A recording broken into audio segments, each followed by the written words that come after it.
built in 1960s, is the Rapidor Power Hacksaw, obviously built in Manchester. It's a fantastic piece of machinery, still working now 60 years later.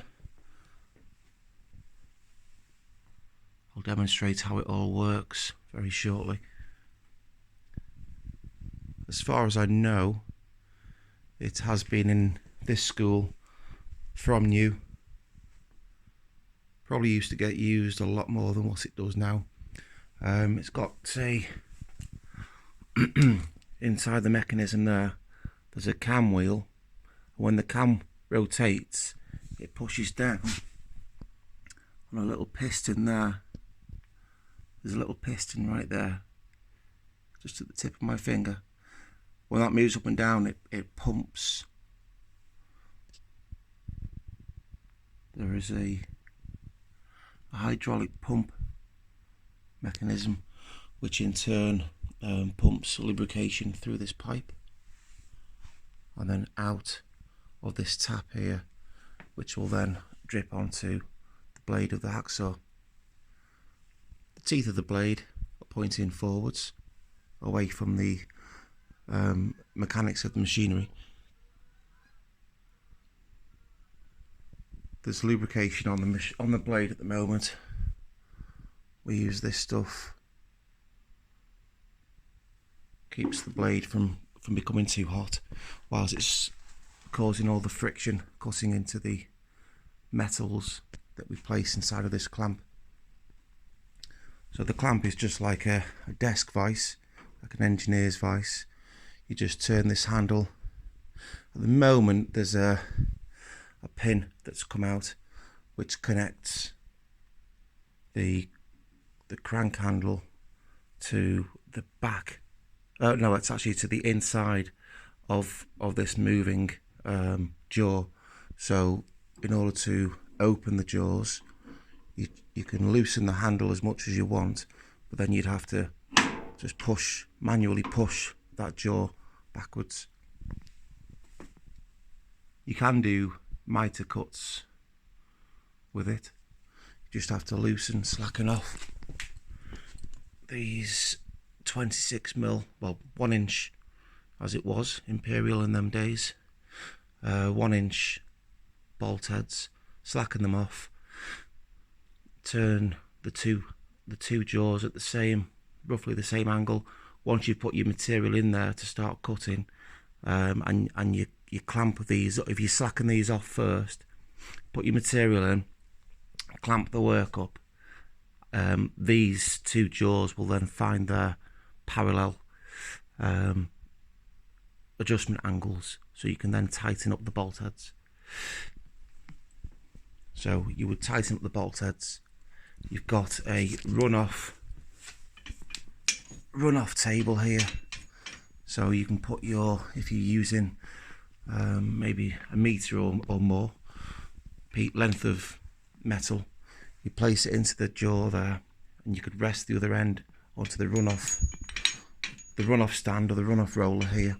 Place it on there just to hold it straight and level, whilst the end is placed into the vise there, or into the clamp.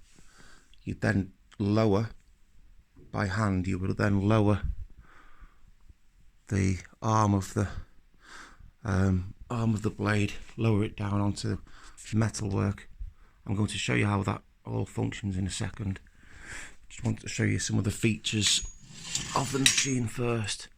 So you've got a lever here, which is an automatic cut-off mechanism, and what we have to do is, I would turn this little 10mm bar so that when I lower the handle down, when I lower the body down of the hacksaw, this 20mm bar here will sit on top of this. I'll pull this lever down here, and as soon as the saw cuts through the material,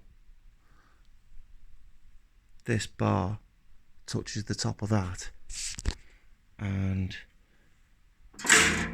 pings up, therefore stopping or disengaging the gears, or disengaging the belt from turning the pulley wheel, which in turn moves the cam wheel at the back round, which is then attached to this linkage here, and that's what moves the saw forwards and backwards.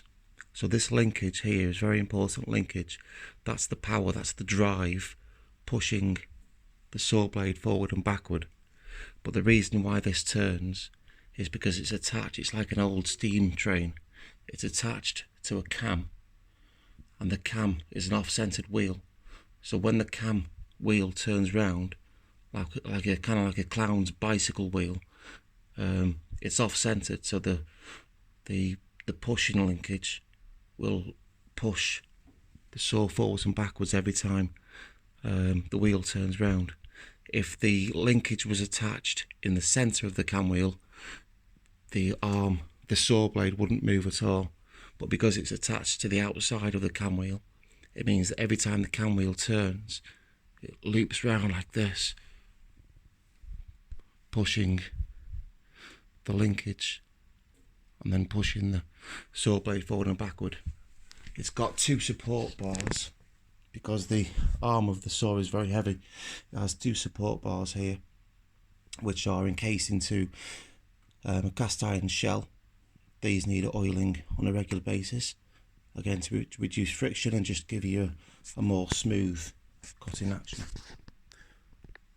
I'm just going to set up this 20mm aluminium bar, rest the saw on top of it, tighten the vise. So I've rested the saw blade over where I want cutting. Use that run-off table there, and then what I'm going to do, I'll pull that lever down. I've got the 10mm bar resting underneath the 20mm bar that we looked at earlier. I've got the self-lubrication tap positioned over the blade, and then I'm going to start cutting. So I'll turn the isolation key on, and then as we cut through this bar, or any mess, any build up falls into the trough, so it's easy to clean. When the lubrication oil drips down onto the blade, it runs down the little gutter there, the little gutty way, filters out all the little bits of swarf, and then the oil goes back into the trough and is fed back round. So any second now, when the saw gets down to the bottom, it stops, it disengages. So the belt disengages. As you can see, it didn't cut all the way through. That's because, I'll just press the stop button now. That's because of every time, depending on what size material you're cutting through, you've got to set the adjustment nuts on this little lever here. So it is height dependent. The automatic cutoff is height dependent, depending on how high you have this set up. You know, it is a 1960s machine. There is a bit of bit more manual labour involved in today's machinery, but it is well worth every penny. It's one of the, in my opinion, one of the best machines that a school would have, because it's so simple, so effective, and it's so much easier than cutting this with just a hand hacksaw. It's much straighter finish, much neater, much more accurate. Anyway, that's the Rapidor Manchester Power Hacksaw in motion. Thanks for watching.